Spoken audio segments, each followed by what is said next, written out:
Nikiulizwa kuhusiana na nini kijana anapaswa kufanya, kijana wa Kiafrika anachopaswa kufanya, nitajibu kwa kumtolea mfano kijana mdogo, kiongozi mdogo Afrika, Rais wa Burkina Faso Ibrahim Traore, ambaye yeye afanyi kwa manufaa yake, anafanya kwa manufaa ya nchi yake, anaiangalia nchi yake kwa mapana zaidi kuliko anavyoangalia nchi nyingine.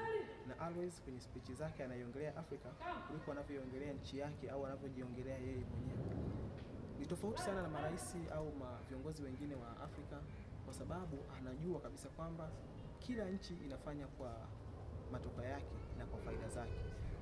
Waswahili walisema kanga atagi ugenini, lakini pia hata kuku ukimhamisha sehemu anapoishi ukipeleka ugenini, kama alikuwa anataga atastop kutaga, kwa sababu hakuna desturi ya kanga kutaga ugenini.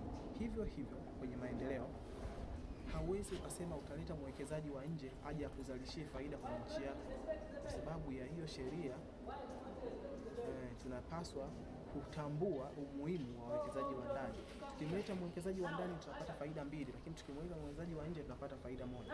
Faida ambazo tunapata tukimleta mwekezaji wa ndani, Mtanzania au Mwafrika mwenzetu akija kuwekeza ndani ya Tanzania, tunapata vitu viwili.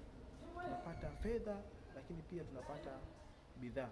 Ukinunua kitu kwa Mtanzania mwenzako, unapata fedha ya Kitanzania inaendelea kuishi nchi Tanzania, lakini pia unapata bidhaa ambayo imetengenezwa nchini Tanzania. That is profit. But ukimleta mgeni, hataweza kufanya kwa profit ambayo unataka wewe, lakini ataweza kufanya kwa matakwa yake binafsi, kwa profit ambazo atakuwa anaona yeye anataka kuzimiti au demand ya nchi yake, kwa sababu kila nchi inafanya kwa matakwa yake. Uingereza inafanya kwa matakwa yake, Ulaya inafanya kwa matakwa yake, Marekani inafanya kwa matakwa yake, lakini